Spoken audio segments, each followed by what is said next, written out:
5,000, 5,500, 6,000 cases हो रहे हैं। सिंध में अब देखा यह गया है कि राइज है। सिंध में राइज क्यों हो रहा है, कि यहाँ पर भी अब वेरिएंट आ चुका है, ये वजह है। इस पर बात करने के लिए हमें ज्वाइन किया प्रोफेसर जावेद अकरम साहब ने, वीसी हैं university of health sciences Lahore. Doctor साहब बेहद शुक्रिया आपके वक्त का। सर ये पूरे पाकिस्तान में हम देख रहे हैं 8% पॉजिटिविटी रेशियो है। पहले सिंध बचा हुआ था, कराची बचा हुआ था, सर अब ये भी बचा हुआ नहीं है, यहाँ पर भी राइज है। बहुत शुक्रिया जी। देखें, जब ये वबा आई थी दिसंबर 2019 में तो कोशिश की गई थी कि ये वुहान तक ही रहे, लेकिन नहीं हुआ, चाइना में फैली। और फिर कोशिश की गई कि चाइना में ही रहे, लेकिन पूरी दुनिया में पैंडेमिक हो गई।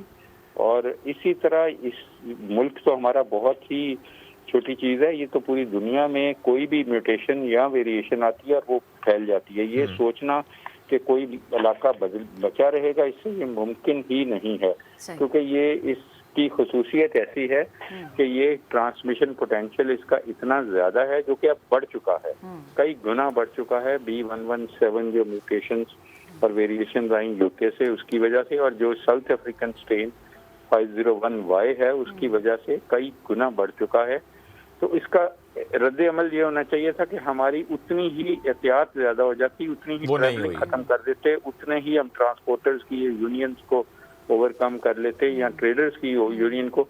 अगर हम समोसा खरीदने के लिए कई जिंदगियों की कुर्बानी देंगे या कचौरी खरीदने के लिए, तो फिर तो जाहिर है प्रोफेसर साहब, फिर तो हालात बहुत ज़्यादा जो है तबाही के दहाने पर हमें नजर आएंगे। ये भी कहिएगा, हमने देखा कि आज भी 2 बच्चों की अमवात की खबरें ज़ेरे गर्दिश हैं कि कोविड की वजह से उनकी डेथ हुई है। अब कहा यह जा रहा था, अमूमन ख्याल ये था कि बच्चों को कोरोना कुछ नहीं कह रहा, लेकिन तीसरी लहर में बच्चों को भी हिट कर रहा है। और इवन 100 बच्चे पॉजिटिव हुए लास्ट 24 आवर्स। ये वो हैं जो रिपोर्टेड हुए हैं, इससे कई गुना ज्यादा होंगे, क्योंकि हमारा रिपोर्टिंग मैकेनिज्म को इतना फाल नहीं है। तो आप इन जो भी आप फिगर्स देते हैं इनको मल्टीप्लाई कर लिया करें 3 या 4 से। और दूसरा ये है कि बच्चे डेफिनेटली कई बच्चों की अमवात हो चुकी हैं। ये पहली वेव में भी हुई थी, वो फर्क बीमारी थी, कावासाकी डिजीज थी, कि बच्चों को ये अटैक करती थी, लेकिन उसके 6 हफ्ते बाद बच्चों को हार्ट में प्रॉब्लम होती थी। लेकिन अब तो डायरेक्टली जैसे बड़ों को होती है उसी तरह ही अफेक्ट कर रही है, फेफड़े के जरिए ही उनकी भी प्रॉब्लम आ रही है और उनकी अमवात भी हो रही है। इसलिए और भी ज़रूरी है कि हम बच्चों को बाहर घर से ना निकालें अननेसेसरली, बिल्कुल भी। ये तो अजीब सी बात है कि हम उनके स्कूल बंद कर देते हैं, शॉपिंग के लिए उनको साथ ले जाते हैं। डॉक्टर साहब, इन हालात को देखते हुए कि जब हम देख रहे हैं कि आपने खुद अगर 100 बच्चे पॉजिटिव हो रहे हैं, इसका मतलब है कि 4 से मल्टीप्लाई कर लें 400 बच्चे, हम केसेस को 4 से मल्टीप्लाई कर लें। इन हालात को देखते हुए, कोविड की 3rd वेव को देखते हुए, और डेथ्स हम देख रहे हैं रोजाना 100 से ज़्यादा डेथ्स हो रही हैं, रिपोर्टेड डेथ्स हैं, आप हामी हैं कि इस वक्त लॉकडाउन की तरफ जाना चाहिए? सर, मैं किसी भी उस चीज़ का हामी हूँ जिससे जाने बच सकें, लेकिन मेरा मसला ये है कि अगर आप लॉकडाउन अभी कर भी दें, वो इम्प्लीमेंट कौन कराएगा? क्या हमारे में इतनी पॉलिटिकल विल है? क्या हमारे पास कोई ऐसी फोर्स है आर्मी के अलावा कि वो आके करा दे? और मैं समझता हूँ कि यहाँ पे जो ट्रेडर्स की ऑर्गेनाइजेशन है ये उठ खड़ी होंगी कि जी साल में हमने एक दफा कमाना है।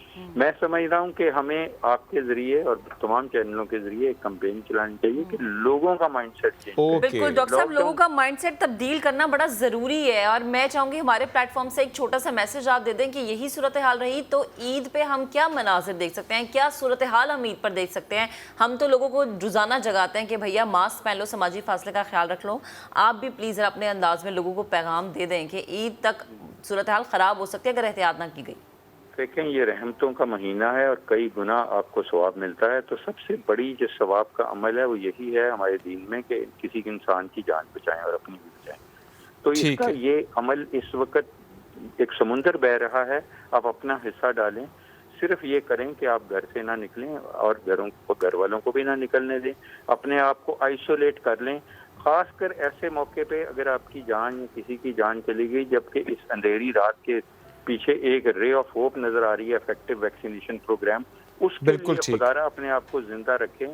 ये ईद नहीं, कई ईदें आप देख पाएंगे। बिल्कुल, अगर किसी में हम ये रमजान करीब बिल्कुल एहतियात करें, सवाब समझ कर एहतियात करें।